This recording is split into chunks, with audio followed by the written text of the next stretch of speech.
confusion about the name sometimes. The official company name is called ISN Software Corporation. We shorten that to ISN. And our primary product is called ISNet World. So there is some confusion. As we've rebranded over the years, we're moving toward ISN. Yeah, I can give you a quick background of us, kind of where we got started, and thought we just open it up for Q&A. You saw some of the numbers here. We're headquartered in Dallas, Texas. We have just over 200 employees. We've been at this now for about 9 years. And the premise of our business, we're a software company. It's a web-based application with an underlying database. And our target are capital-intensive markets that outsource where there's some level of risk. Okay? So what comes to mind when you think about a capital-intensive market that outsources quite a bit where there's some level of risk? Anybody? Energy. Energy. Exactly. Anybody else? Thoughts? Construction? Okay. Well, energy is the sweet spot, and that is where we started. That was actually my background as well back in 2001. Other markets may include manufacturing, mining, nuclear, utilities. Again, any capital-intensive market that outsources where there's a level of risk. And risk can be measured by different things. Risk can be measured by safety. It can be measured by business continuity. And what we have done is focused on those particular businesses. Now, for us, when you think about, let's pretend you are ConocoPhillips.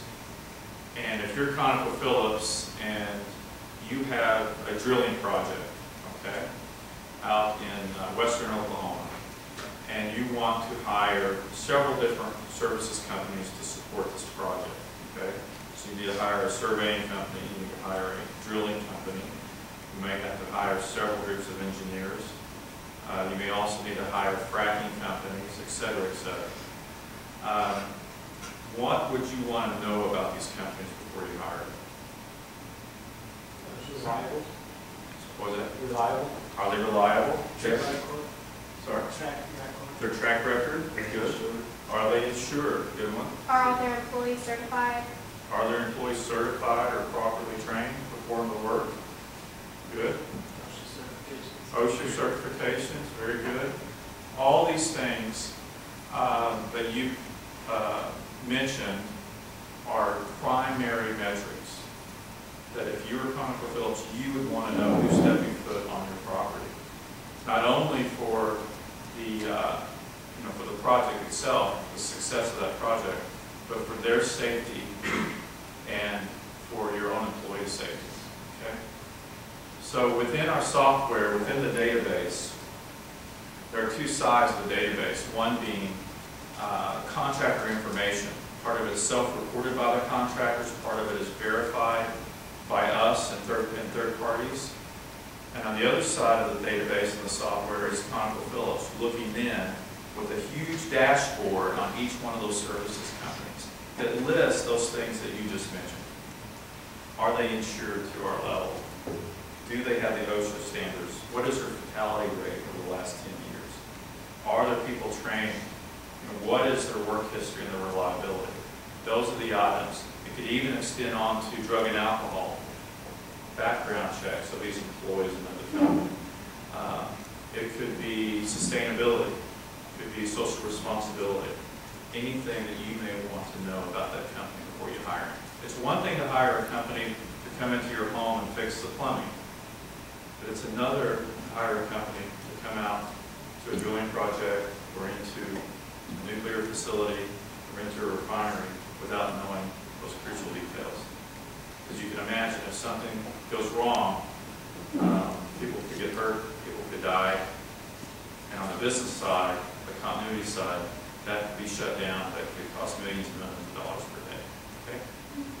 So our start was partly regulation driven, but partly now, or mostly now, has expanded into best practices of the industry. So today we have 170 owner clients. An owner client would be ConocoPhillips, ExxonMobil, Shell. Could also be Georgia Pacific, which they are, Weyerhaeuser. We also have companies like U.S. Steel. So again, back to that capital-intensive company that outsources. Energy still makes up about 85% of our business. So 170 owner clients, and on the other side of the fence, so to speak, we have just north of 28,000 services companies, 28,000 contractors or suppliers. The business model is a subscription model where the owner client subscribes an annual subscription. We set up their criteria.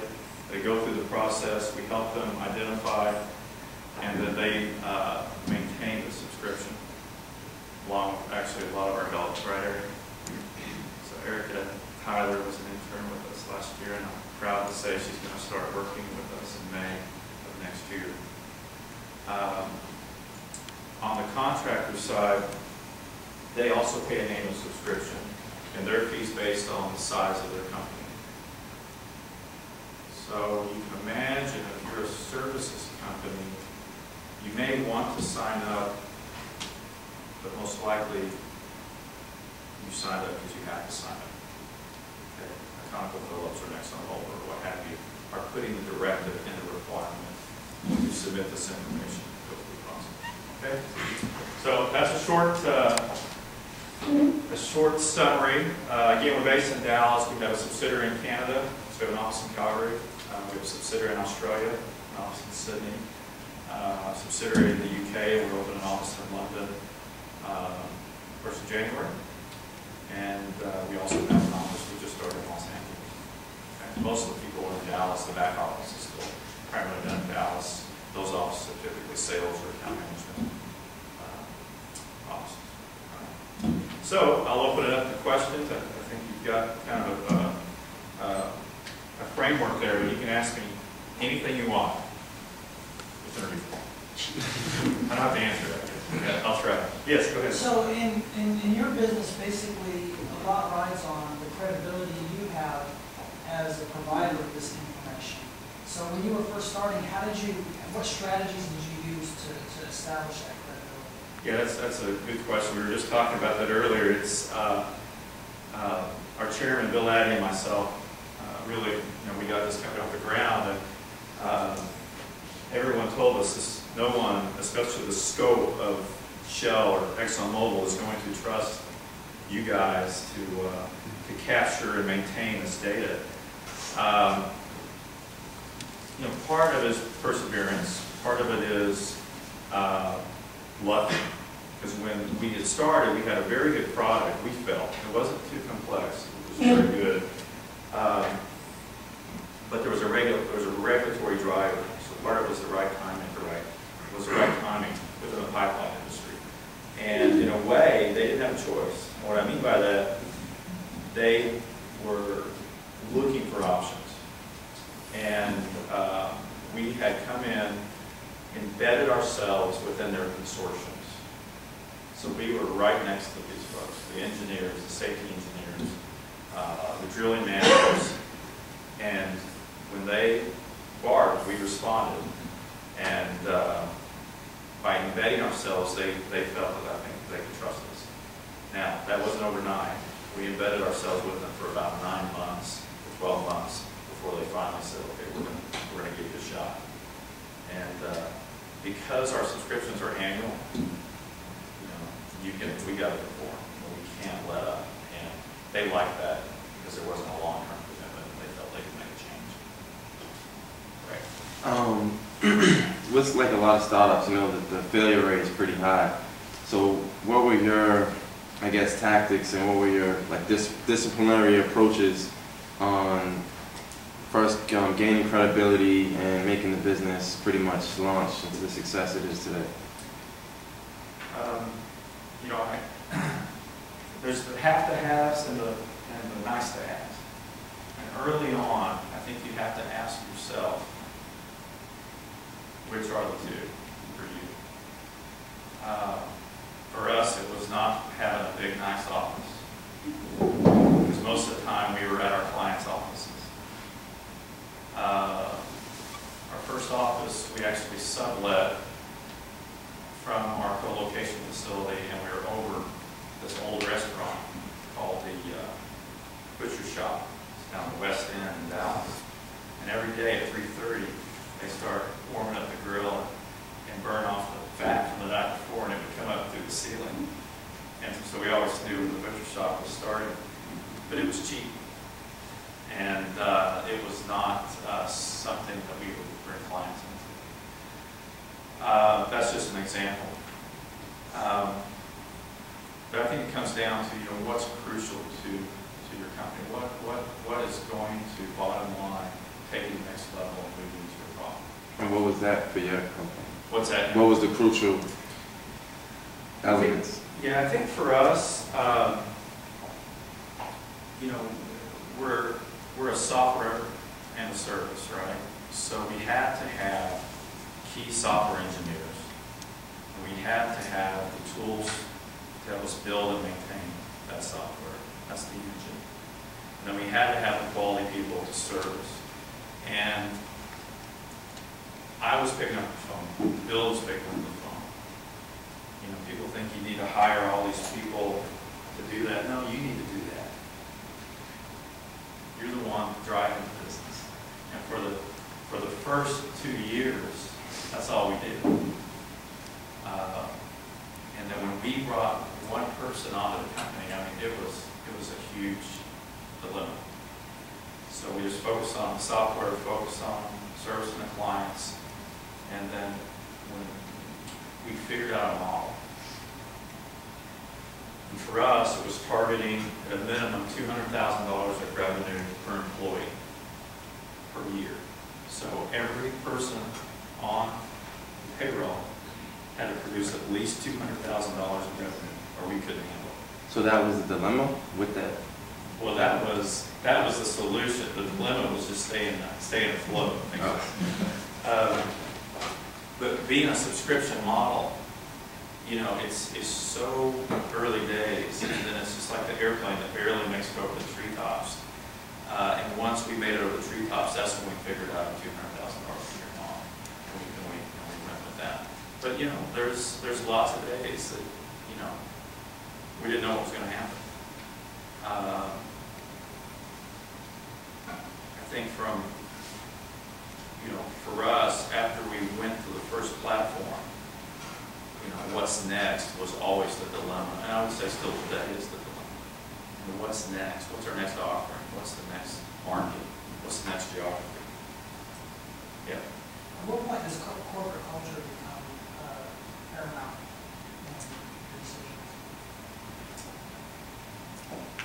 Corporate culture or Within the company, like the environment, the culture of the company. I think for us, we always had an entrepreneurial spirit. Bill and I would drive to Houston because we couldn't afford to fly. We would split a hotel room because we couldn't afford to pay for one. And that culture has gone, I think, throughout the organization. One thing we say, when everybody comes in is check where you go at the door. It's a team environment. We compensate. I think our compensation packages push the culture as well, because you get paid a salary. I know it's one of the questions, but let's get to it. Salary plus incentive. And your incentive is judged on 2 scores. One is your team score, and one is your individual performance. Okay.